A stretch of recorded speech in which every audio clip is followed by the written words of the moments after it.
Cordial saludo a la audiencia del Espectador y de Colombia 2020. Iniciamos en este momento nuestra conversación a través de las plataformas de ambos medios, del Espectador y de Colombia 2020, con el Alto Comisionado para la Paz, Miguel Ceballos. En primer lugar, buenos días, comisionado. Muchísimas gracias por estar aquí en esta conversación, para la cual ya han llegado muchas preguntas. Han llegado por las redes sociales de Colombia 2020, del Espectador, pero también incluso a los teléfonos particulares de los periodistas de Colombia 2020. Así que sin más preámbulo, yo con el saludo le lanzo la primera pregunta para poder arrancar. Y la primera que se están haciendo muchos colombianos, que la tenemos dentro de nuestro cuestionario, pero que además ha llegado por las redes sociales, es ¿qué se necesita, alto comisionado, para entablar un diálogo con el ELN? Hay personas que vieron que ya hay mensajes de un lado y de otro, hubo liberaciones unilaterales del ELN, por otro lado ustedes decretaron la libertad para dos personas muy importantes, gestores de paz del ELN, y por otro lado ya esta agrupación guerrillera decretó un alto al fuego de un mes, en el cual ese cese al fuego está desde el 1 de abril vigente. Así que buenos días, comisionado. ¿Y cuáles serían esas condiciones para poder entablar una mesa de diálogo con el ELN?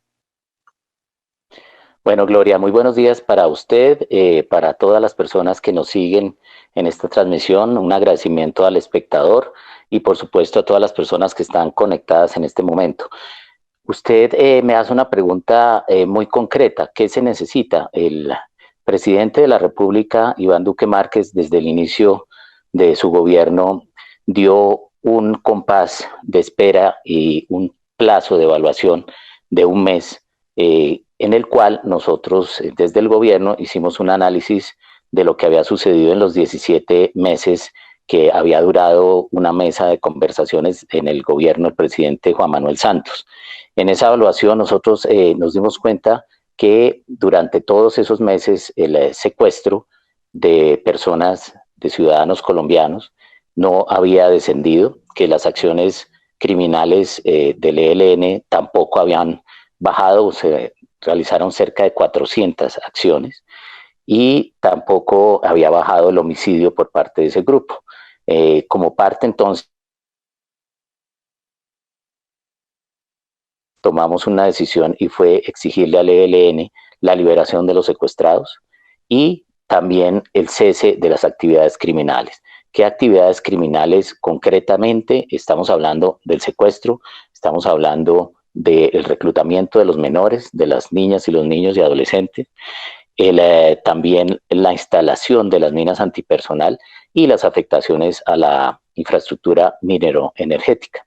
Durante el periodo posterior a la que se establecieron estas condiciones, desafortunadamente el ELN cometió un crimen atroz, asesinó 22 estudiantes cadetes que aún no eran policías, eran estudiantes en una instalación educativa. Eso dificultó muchísimo la continuación del espacio que estaba adelantándose y desafortunadamente tuvimos que romper y revocar la mesa. Las condiciones, Gloria, quienes nos siguen siendo las mismas. Ustedes entenderán que en ningún país del mundo hoy se acepta que haya personas secuestradas y tampoco el derecho internacional acepta que el secuestro sea amnistiado. Tampoco nuestra constitución lo acepta. Ustedes saben que la conexidad entre el narcotráfico, el secuestro y el delito político ya fue prohibida por la propia constitución. Entonces, lo que se necesita es que el ELN dé un paso adelante y nos demuestre su voluntad de paz con hechos concretos. Pero le tengo dos contrapreguntas. Una, efectivamente, desde que sucedió hace más de un año el execrable crimen de haber puesto un carro bomba en la Escuela de Cadetes General Santander, han pasado cosas. Efectivamente, el ELN ha hecho liberaciones de secuestrados y ha hecho entrega de menores que estaban en sus filas. Eso por un lado, y por otro, pues acaba de decretar un cese al fuego. ¿Esa no sería ya el cumplimiento de esa condición que el gobierno puso siempre? Gloria, la condición de la liberación de los secuestrados siempre tiene una palabra clave y es de todos los secuestrados. Aún hay personas en hechos secuestradas tenemos una lista de personas que históricamente el ELN no ha explicado qué pasó con ellas, son 9 personas, nosotros hemos hecho llegar esa lista por distintos conductos y nunca hemos obtenido ninguna respuesta. Tampoco hemos obtenido ninguna respuesta con respecto a el tema de los niños reclutados. Ahora usted menciona, efectivamente hay un cese unilateral al fuego, un cese que desafortunadamente parece no estar cumpliendo el ELN. Ayer tuvimos una información que en el Chocó hubo combates con el Clan del Golfo. Esos dos grupos siguen actuando militarmente.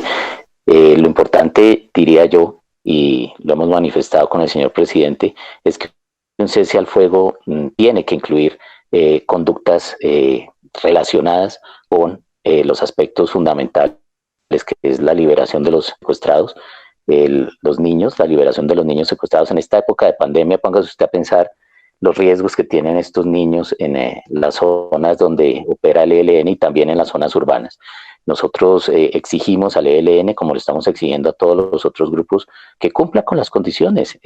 Cesar el fuego no es suficiente, y menos en una situación tan complicada como está enfrentando el planeta. Este momento donde salvaguardar la vida es la prioridad. Todos estamos en nuestras casas precisamente para proteger a nuestras familias, y los niños deben estar en las casas, no en las guerrillas. Eso es claro, comisionado. Nadie permitiría a estas alturas del partido perdonarle a un grupo armado que tenga niños, niñas y adolescentes en sus filas. Pero lo que sí es cierto es que usted está haciendo una denuncia que nos parece importante y quisiera que la ampliara. O sea, el gobierno dice hoy que el ELN no está cumpliendo el cese al fuego.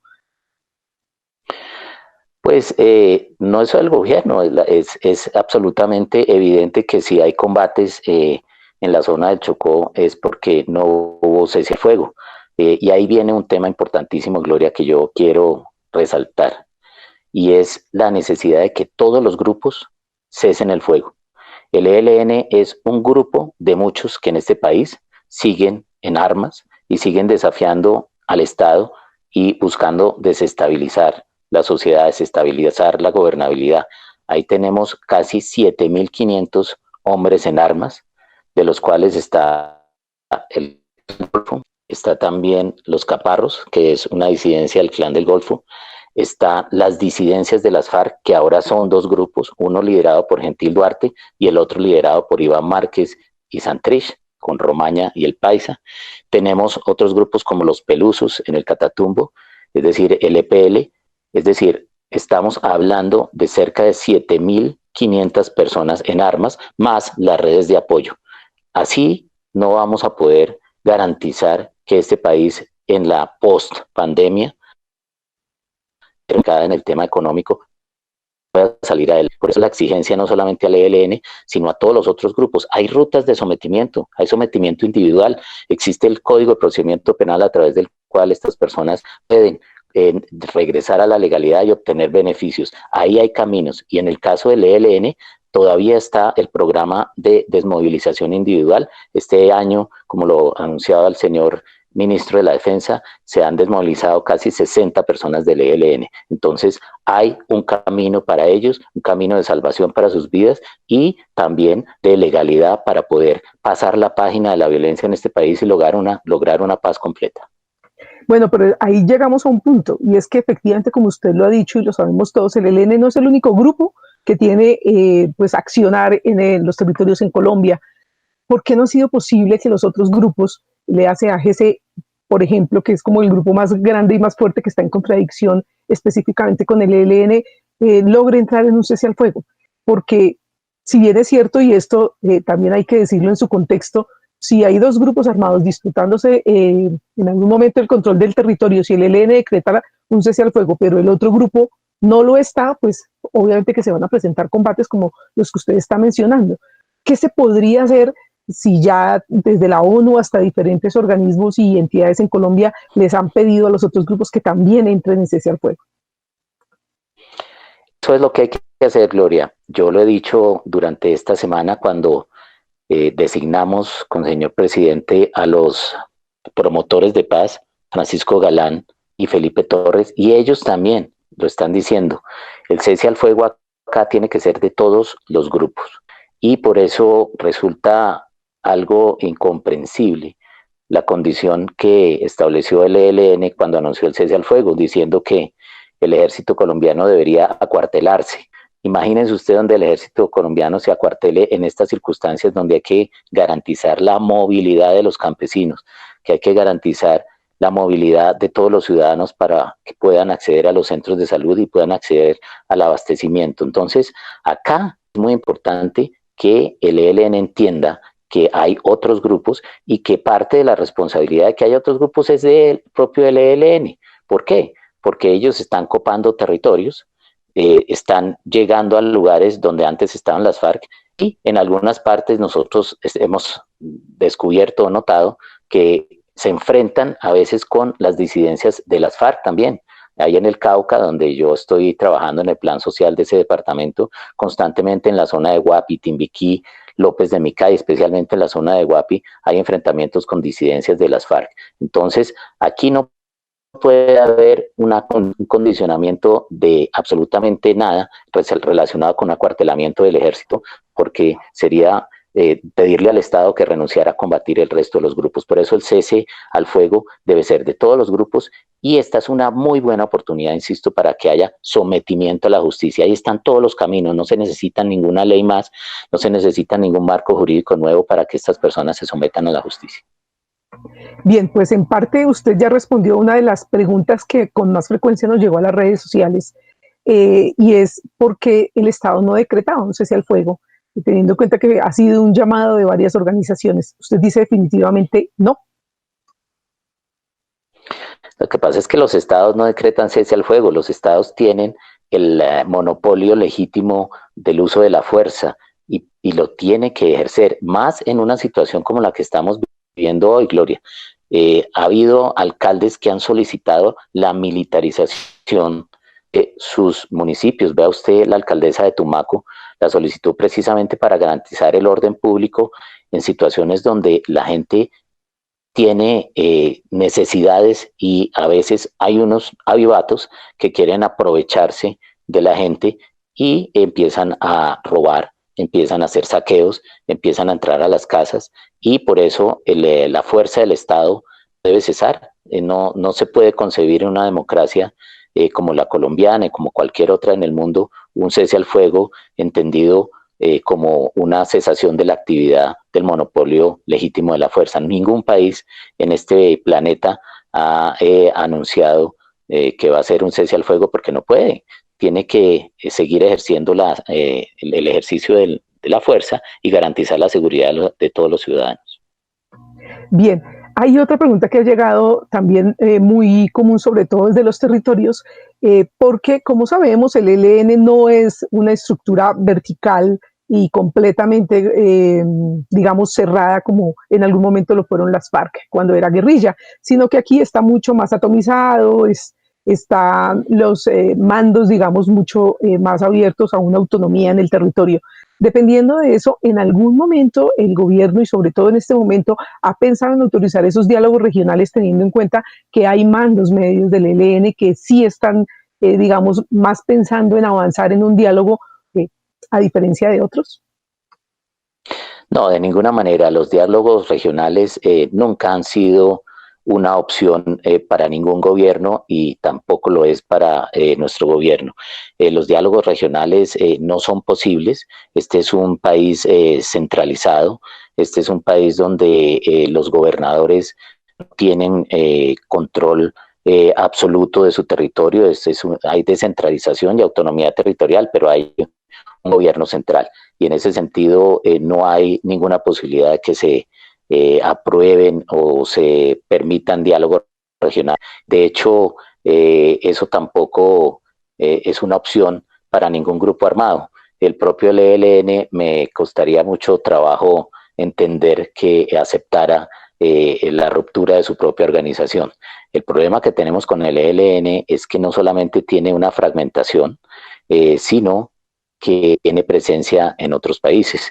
Y mire usted lo difícil, en este momento de cese al fuego, hay combatientes del ELN que están en Venezuela y los líderes algunos de ellos, los el líder máximo, vive en Cuba.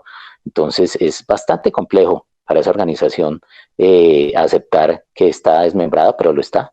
Entonces yo no veo ninguna posibilidad para ningún tipo de acercamiento desde una perspectiva regional. Bien, queremos recordarle al comisionado y a la audiencia que nos sigue y a quienes acaban de llegar que estamos transmitiendo por la página del Espectador. Estamos abriendo el home principal del periódico en este momento con esta conversación. También nos pueden seguir por las redes sociales del Espectador y de Colombia 2020, por donde nos siguen llegando preguntas. Y adicionalmente, esta conversación va a quedar alojada en el YouTube de Colombia 2020. Así que tenemos muchas maneras de seguirlos, el Facebook del Espectador también. Y allí tenemos, solo en el Facebook del Espectador, tenemos en este momento más de 700 personas conectadas y siguen llegando, además de los otros medios por los cuales se pueden seguir. Pero usted me ha dado a pie a un punto muy importante, y es que las comunidades del Chocó sí han adelantado una especie de acuerdo humanitario, y desde allá nos llega la pregunta muy concreta del departamento de Chocó: ¿qué pasa con ese acuerdo humanitario que se ha venido trabajando desde las comunidades, líderes religiosos, etcétera? Están allí con ese tema, porque el Chocó es uno de los departamentos donde, como usted lo reconoció al comienzo de esta conversación, más se siente la presencia y el accionar, pues no solo del ELN y también de otros grupos, pero específicamente del ELN. Bueno, yo voy con mucha frecuencia al Chocó, no solamente a Quibdó, sino a Ojayá, también al Alto Baudó y a las zonas del río San Juan. Y ahí hay una organización muy importante que se llama FISH, que es el Foro Interétnico Intercultural del Chocó, con quienes nosotros hemos venido interlocutando desde el comienzo del gobierno. Ellos, en la época en que estaba la mesa de Quito con el ELN, habían propuesto, como usted lo menciona, un acuerdo humanitario, pero el planteamiento, si usted lo ve, y nosotros lo valoramos, hace unas exigencias de carácter humanitario. Una de ellas es el cese de la instalación de las minas antipersonal.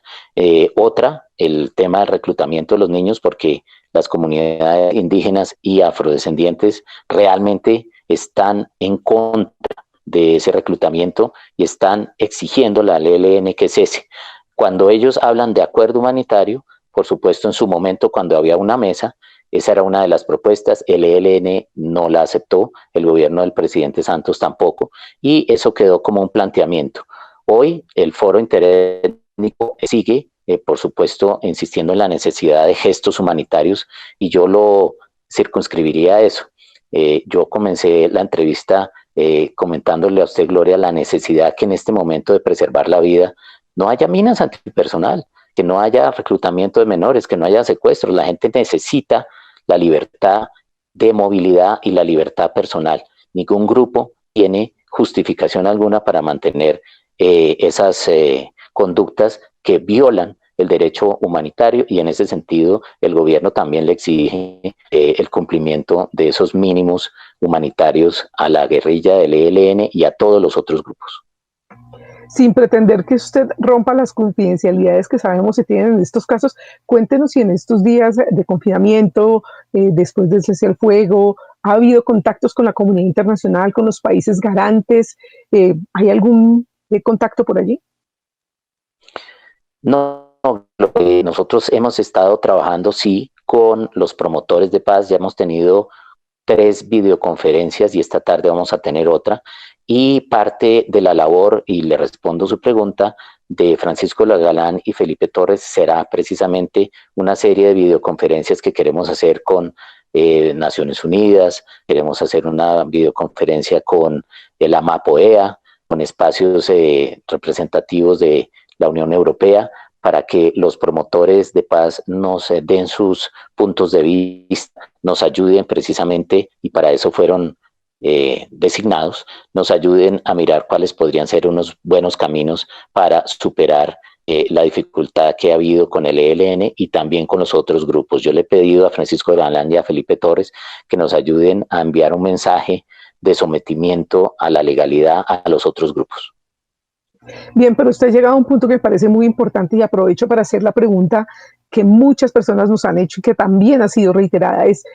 Se saluda muy bien la excarcelación de estas 2 personas, Felipe Torres y Francisco Galán, pero queda Juan Carlos Cuéllar en la cárcel.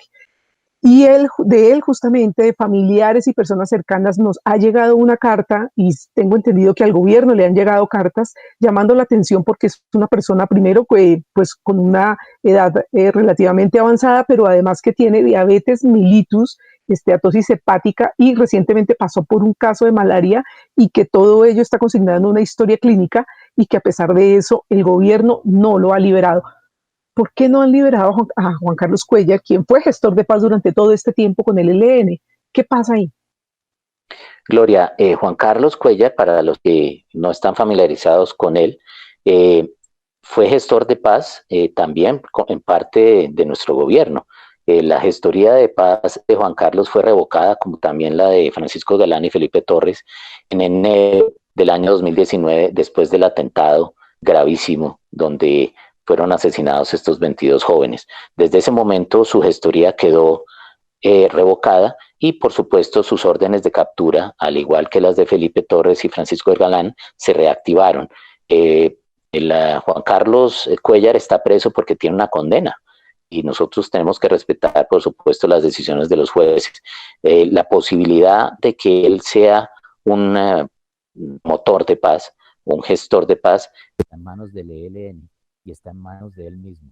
Fíjese usted que hay un tema muy delicado, y es que en este momento nosotros, de alguna manera, saber si Juan Carlos Cuellar tiene algún tipo de vocería, porque el ELN no lo ha dicho con toda la claridad que debería decirlo. Segundo, la razón por la cual Francisco Galán y Felipe Torres son nombrados, designados promotores de paz, y se suspende en la ejecución de su orden de captura, es porque ellos hicieron una manifestación absolutamente clara. Yo creo que su periódico publicó una carta de Francisco Galán en la cual le exige al ELN la liberación de todos los secuestrados. Y lo mismo en el tuit de Carlos Belande, o sea, Felipe Torres, insistentemente se le exige al ELN la liberación de los secuestrados, la no continuación del reclutamiento de niños y niñas, y el cese de la instalación de las minas antipersonal. Yo no sé usted, pero yo no he visto ninguna manifestación de Juan Carlos Cuellar en el sentido de apoyar espacio en el cual el ELN tenga que renunciar a ninguna condición. Ahí hay una diferencia de aproximación, y obviamente que si él demuestra una voluntad real de apoyar las exigencias del Estado, como lo han hecho otras personas, incluido Galán y Torres, pues nosotros consideraríamos algo, pero hasta ahora yo no he visto ninguna manifestación en ese sentido. Es decir, si lo interpreto bien, comisionado, se necesitaría que el ELN lo nombre nuevamente como gestor de paz, y segundo, pues que hubiera una manifestación más directa de él condenando ciertas circunstancias como las del secuestro, delitos como el del secuestro, y llamados directos a este grupo. Lo que pasa es que quien nombra a los gestores de paz es el presidente de la República. Lo que yo estoy diciendo es que el ELN no ha hecho ningún tipo de manifestación pública de tener una relación con el señor Cuellar, y él tampoco con el ELN. Entonces, eso sería lo primero. Lo segundo, es muy importante que él dé un mensaje y señales de que obviamente está en la línea de ser un promotor del cumplimiento de esas condiciones. Por eso Felipe Torres y Francisco Galán fueron nombrados, porque hicieron una expresión absolutamente clara y transparente de apoyar esas condiciones. Y yo le quiero recordar también, y su periódico lo publicó en su momento, y yo lo agradezco, fue una carta muy importante de varias personas de la sociedad civil. Ahí está el propio Humberto de la Calle liderando un grupo de más de 100 personas, en la cual dice toda claridad que las condiciones establecidas por el señor presidente Duque son válidas y vigentes, y le exige al ELN que las cumpla. Aquí hay un consenso. Entonces, este es un momento de reflexión, este es un momento de cambio. Yo creo que el ELN debe reflexionar, ir mucho más allá de una declaración que ojalá no se quede en retórica de cese al fuego, sino que sea un cese permanente, un cese indefinido. Las propias comunidades que usted me mencionó le han exigido al ELN que el cese al fuego sea permanente. El Consejo Nacional de Paz, a través de Monseñor Héctor Fabio Henao, hizo un comunicado muy importante el día de ayer, en el cual también le exige al ELN que este cese al fuego sea permanente. Y yo creo que esta es una gran oportunidad para que, si realmente hay voluntad de paz, ellos den el paso.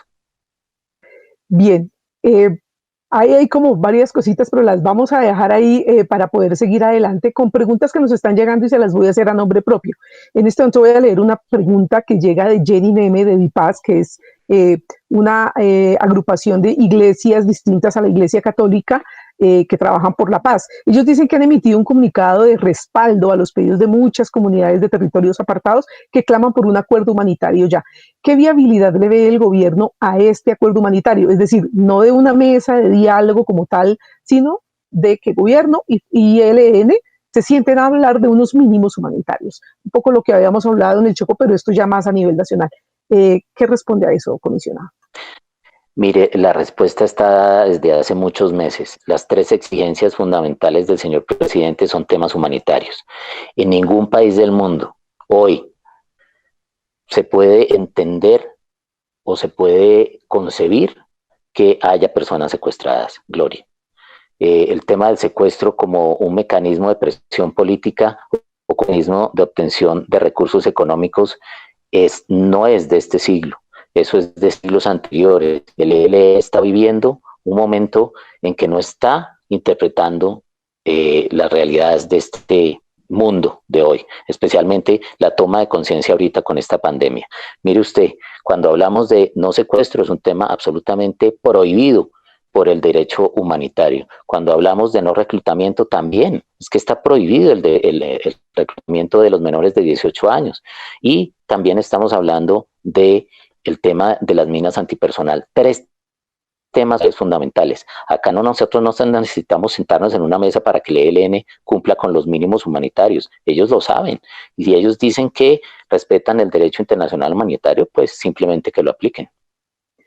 Bien, nos llega preguntas de Luis Eduardo Celis, que usted sabe ha sido una persona que ha estado muy pendiente también apoyando el diálogo con el ELN y nos ha hecho varias preguntas, pero algunas ya han sido contestadas. Me centro en esta. Si el conflicto continúa aún en medio de una pandemia como esta, que tiene unas consecuencias impredecibles, ¿no es mejor intentar desde ahora una distensión? Esto mucho más enfocado a esta última respuesta que usted nos dio. Es decir, y esto también ha llegado por otras vías. Si ya hay una distensión, porque el ELN de frente dice vamos a hacer un cese al fuego, ¿por qué no tomar esa posición del ELN y aprovecharla para generar un ambiente que nos lleve a algo más que no un simple cese al fuego en medio de la pandemia? Y sabiendo además que la pandemia y estas condiciones sanitarias seguramente van a perdurar por un tiempo mucho más allá de un mes. Sí, esto no puede ser, Gloria, un diálogo de sordos. Nosotros hemos sido muy claros, tomamos la iniciativa de designar con el señor presidente a los promotores de paz. Eso fue la semana pasada. Después vino el anuncio del cese a fuego del ELN. Aquí hay voluntad y lo estamos demostrando con la designación de dos promotores.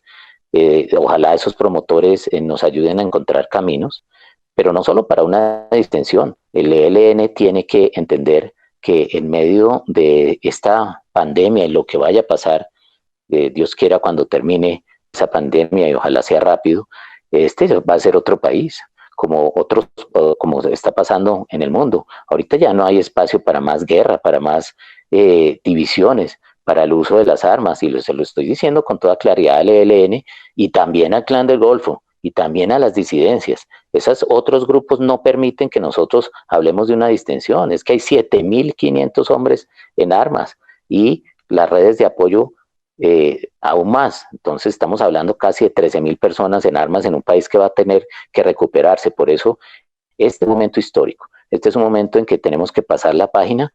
El Estado tiene la obligación de proteger la vida y la seguridad de todos los ciudadanos en Colombia. Por eso la actividad y la acción de la fuerza pública no se puede detener. Pero la de los actores armados sí, tiene que detenerse. Ahí hay líneas de sometimiento, ahí hay líneas de desmovilización.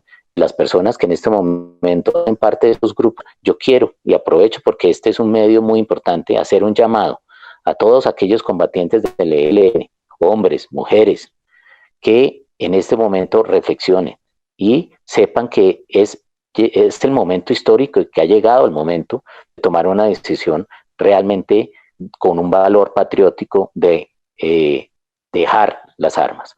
Igualmente las disidencias de Gentil Duarte, le quiero decir a Gentil Duarte, le quiero decir a Iván Márquez, que tuvieron la oportunidad preciosa de implementar unos acuerdos que ahora los traicionaron, porque ambos los traicionaron, que recapaciten, que dejen las armas. Igual se lo digo al Clan del Golfo.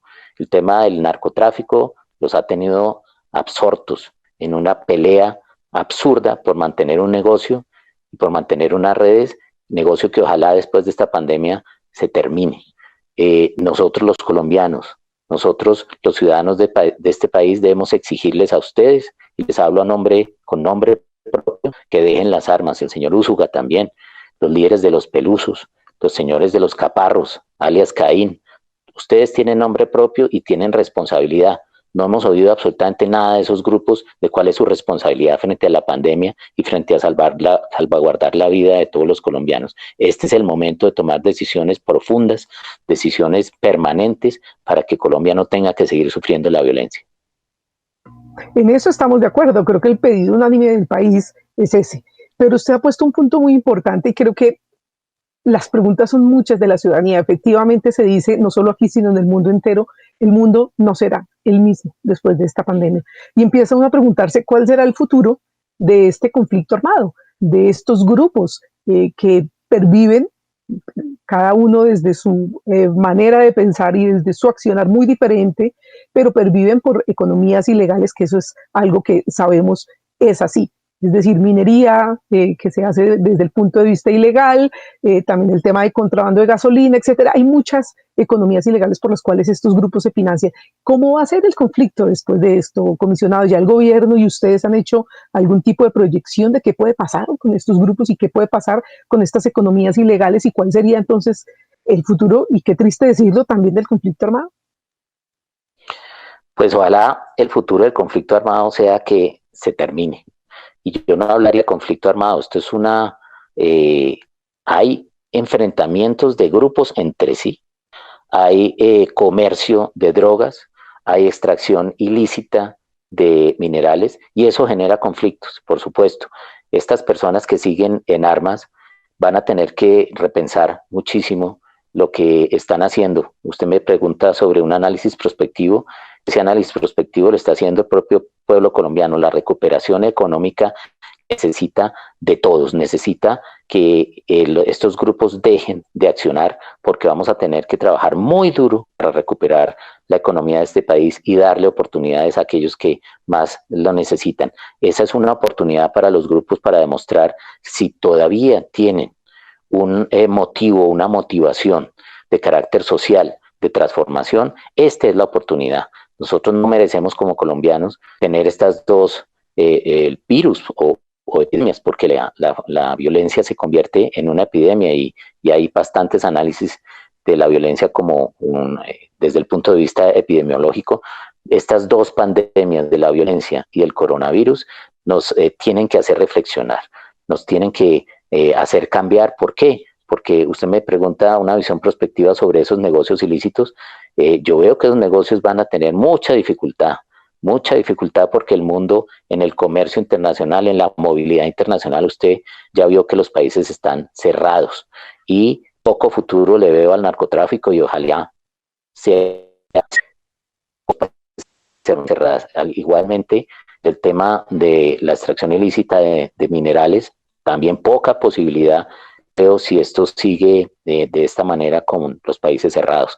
Y eso va a implicar que estos grupos tomen una decisión también desde el punto de vista moral, ético, y nos dejen trabajar. Nosotros los colombianos necesitamos que se cierre la página de la violencia y logremos una paz completa y una paz real.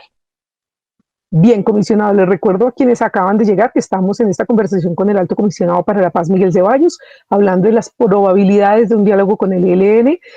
Seguimos recibiendo muchas preguntas, vamos a tratar de agruparlas y de ir cerrando ya. Hay una pregunta muy concreta que nos llega de uno de los congresistas del partido FARC, Luis Albán, más conocido en la guerra como Marco León Calarca, y él dice que varias veces el partido FARC se ha pronunciado sobre este tema y debo decirle que no es el único, que creen que las condiciones que el gobierno está poniéndole al ELN, estas condiciones previas de las tres que usted hablaba, era básicamente como de sometimiento y casi que de arrodillamiento al Estado. Lo dicen ellos, obviamente, desde su posición como guerrilla que estuvo alzada contra el Estado antes.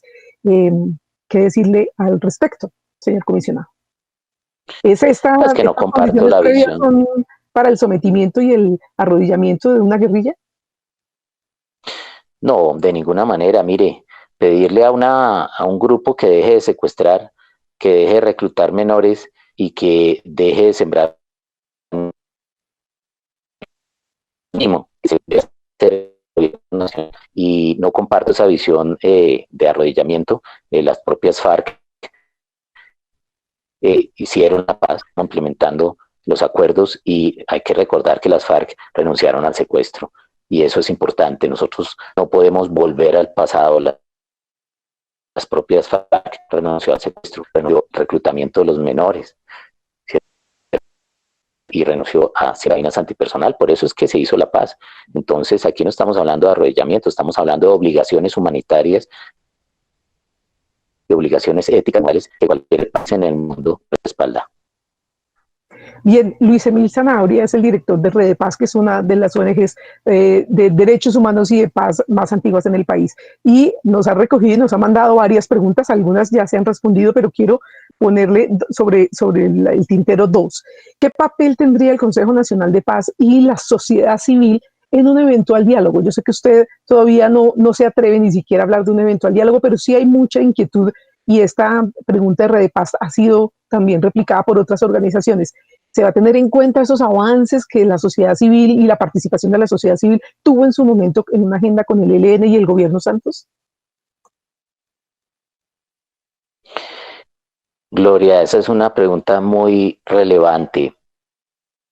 Yo tuve la oportunidad de estar en la creación del Consejo Nacional de Paz del año 1998, y hemos valorado el presidente ese espacio. El presidente ha presidido varias plenarias del Consejo Nacional de Paz, el Comité Nacional de Paz, que se reúne constantemente. Yo soy el secretario técnico de ese Consejo Nacional de Paz, y yo le quiero decir que ese es un espacio muy valioso. Quiero decirle que en la resolución de designación de Felipe Torres y de Francisco Galán se incluye en un párrafo de la resolución que todas aquellas iniciativas que nos ayuden ellos a diseñar todas las estrategias de paz serán informadas al Consejo Nacional de Paz. Y ahí usted tiene una pista de por dónde puede haber un espacio importante. El Consejo Nacional de Paz es la instancia más representativa en este país, reúne cerca de 105 organizaciones de todos los sectores, desde los empresarios, los sindicatos, organizaciones gubernamentales, precisamente como Red de Paz, y todas las instancias que en este país realmente anhelan una paz completa y una paz real. Por eso el Consejo Nacional de Paz, y le respondo con toda claridad, para mí siempre será un espacio fundamental en cualquier posibilidad que se abra hacia el futuro.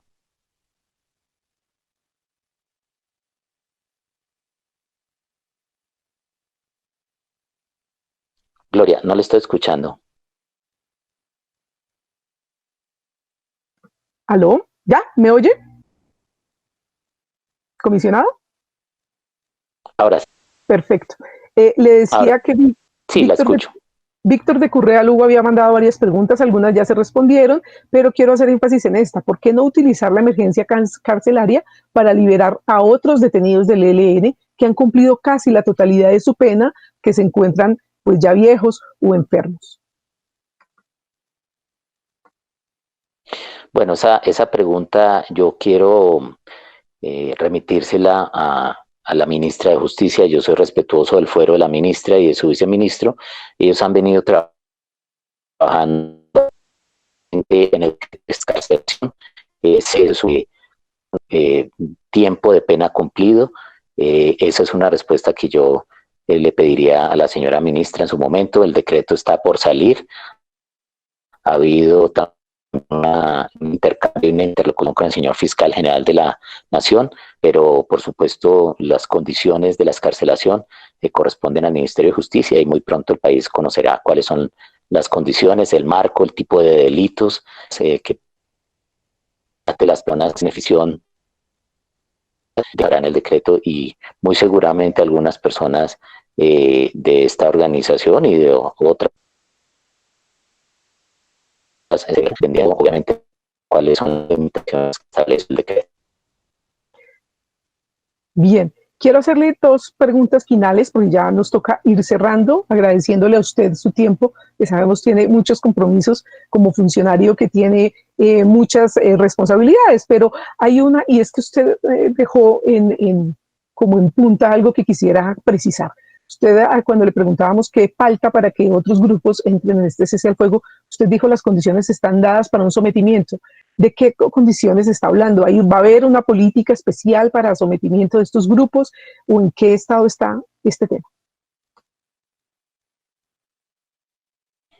Bueno, Gloria, usted sabe que el gobierno del presidente Santos presentó y logró que se aprobara una ley de sometimiento, que es la 1908.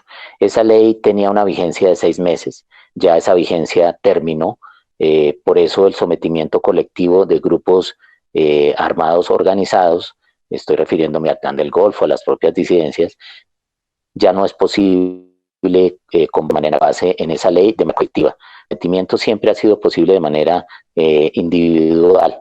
Las personas que pertenecen a esos grupos pueden someterse a la justicia utilizando los mecanismos que ya están vistos en el Código Penal, establece preacuerdo de principio de oportunidad y esta legislación y esa misma ley de la que yo le menciono tenía previstos estas posibilidades. Hoy el marco legal colombiano permite que personas que quieren estar en la legalidad lo puedan hacer y obtengan beneficios penales. Ahí está el camino para que muchos de estas personas que realmente saben que pueden y deben dejar las armas lo hagan. Y en el caso del ELN, yo quiero insistir en esto, con el ELN existe el Programa Nacional de Desmovilización a través del CODA, que es esta Comisión de Dejación de Armas.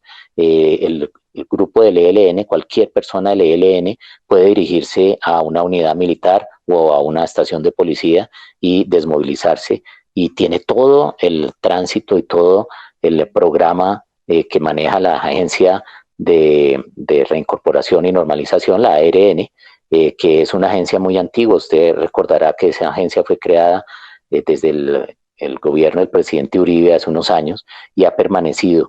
Esa agencia ha logrado la desmovilización históricamente más grande, yo creo, en este país. Cerca de 50.000 personas se han desmovilizado a través de la agencia y las personas del ELN que quieran desmovilizarse tienen una ruta especial. Para los otros grupos está la posibilidad siempre abierta del Código de Procedimiento Penal. Bien, por ahora, ley de sometimiento colectivo, como existió en algún momento, no, solamente el sometimiento individual, perfectamente claro. Ya con esta vamos a cerrar porque creo que ya es tiempo de hacerlo, pero nos llega constantemente desde Chocó y me siguen insistiendo en que por favor no despide la transmisión sin esta pregunta, y es que desde el Chocó y desde otros lugares, pero específicamente de este departamento, ellos han denunciado connivencia entre grupos de las AGC y miembros de las fuerzas militares.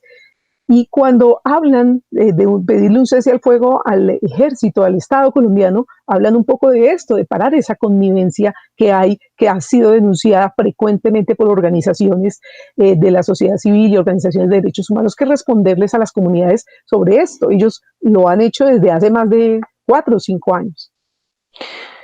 El presidente de la República, Gloria, y quienes siguen esta transmisión, fue muy claro cuando estuvimos en Bojayá.